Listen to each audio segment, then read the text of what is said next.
Dostali ste niekedy ponuku podporiť politickú stranu? Áno. Samozrejme. Aj za nejaké peniaze?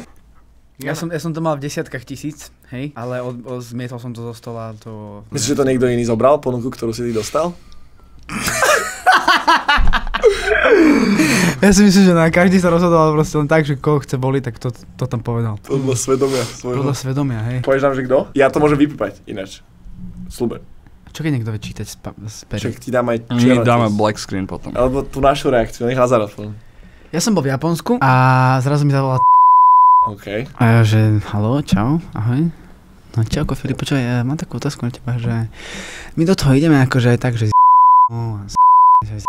a takto, že nechceš aj ty, že by si, že tak, že Pellegriniho by si nadával, že dávame to, on by vedel tak 25-30 tisíc dať, čo by som asi vedel už si vybartovať viacej, to bola taká prvá vec, čo 25 až 40 tisíc eur za storku. Za storku. No. Aby si podporil nejakú ideológiu. Takže teraz vidíš, že keď... Čiže nejaký iný influencer ti to ponúkol. No.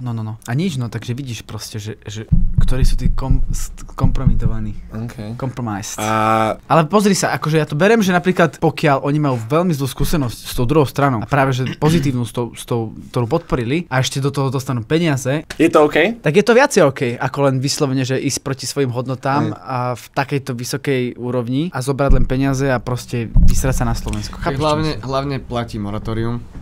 Hlavne ty tú reklamu nejakým spôsobom si chceš robiť. Ale oni to vlastne dali deň, pardon, a to už je konkrétne strašne, to, že dali to deň pred voľbami, to už nemôžeme toto povedať.